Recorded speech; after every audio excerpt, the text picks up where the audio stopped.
जो बोर्ड्स आ गए तेरे और पढ़ती तो है नहीं। अभी तेरा टेस्ट ले रही हूँ, अगर एक भी आंसर गलत हुआ ना तो चप्पल से मारूंगी तुझे। हाँ जी दीदी, आप मेरा क्विज ले लो, मुझे सब आता है। First question, example of thermal decomposition reaction. Thermal decomposition reaction में हम लेड नाइट्रेट लेंगे। लेड नाइट्रेट जो कि एक व्हाइट सॉलिड होता है, अगर हम उसको हीट करें तो हमें एक येलो सॉलिड मिलेगा जो होता है लेड ऑक्साइड। उसमें से कुछ ब्राउन फ्यूम्स निकल रही हैं जो होता है नाइट्रोजन डाइऑक्साइड, और एक ऑक्सीजन गैस भी साथ में रिलीज होती है। चल अब तो मुझे ये बता कि प्लेसेंटा क्या होता है। दीदी, जब फीमेल्स में ओवम फर्टिलाइज होता है तो एम्ब्रियो फॉर्मेशन होती है, और एम्ब्रियो जब यूट्रस में जाता है तो यूट्रिन वॉल के अंदर एक डिस्क शेप स्ट्रक्चर बन जाती है जिसको हम प्लेसेंटा कहते हैं।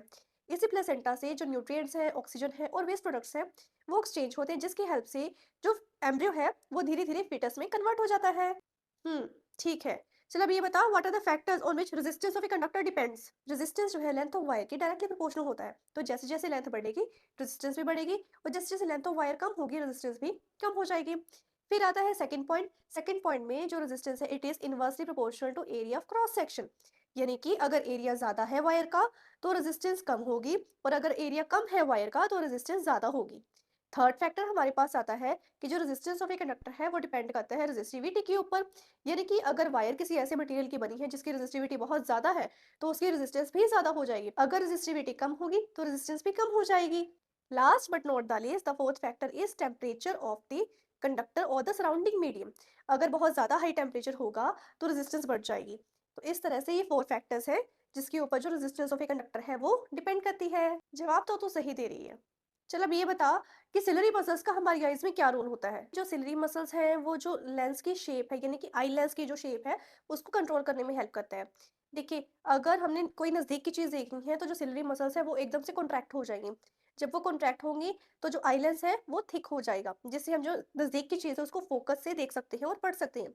सिमिलरली जब हम दूर की चीज़ देख रहे हैं तो जो सिलरी मसल्स है वो रिलैक्स हो जाती हैं, और आई लेंस जो है थिन हो जाता है, जिस कारण जो है हम दूर की चीज़ें भी क्लियरली देख सकते हैं। And last question, what is the function of bile juice and lipase. अरे दीदी, ये तो बहुत सिंपल है। जो बाइल जूस है, सबसे पहले उसका काम ये है कि जो एसिडिक खाना आ रहा है, यानी कि जो फूड का हमारे पास मिक्सचर बन चुका है स्टमक में वो एसिडिक है, उसको न्यूट्रलाइज करना। अब बाइल जूस अल्कलीन होता है, एसिडिक खाना जब स्मॉल इंटेस्टाइन में आएगा फ्रॉम द स्टमक, वो अल्कलीन बाइल जूस उसके ऊपर एक्ट करेगा, जिस कारण वो सारा का सारा खाना जो है न्यूट्रलाइज हो जाएगा। अब उसके अंदर हमारे पास फैट होता है बहुत सारा, क्योंकि स्टमक में तो फैट डाइजेस्ट नहीं होता। तो क्या होगा, जो बाइल जूस है बड़े बड़े फैट के जो मॉलिक्यूल्स हैं उनको ब्रेक डाउन कर देगा छोटे ग्लोब्यूल्स में, जिसको हम बोलते हैं एमल्सिफिकेशन ऑफ फैट। लाइपेज आता है पैंक्रियाटिक जूस में से, और उसका काम है जो एमल्सिफाइड फैट है, यानी कि जो छोटे छोटे मॉलिक्यूल्स थे, जिन मतलब बड़े मॉलिक्यूल को तो तोड़ दिया बाइल जूस ने, वो जो छोटे मॉलिक्यूल है उनको आगे तोड़ेगा आके लाइपेज, और उनको डाइजेस्ट करने में हेल्प कर देगा।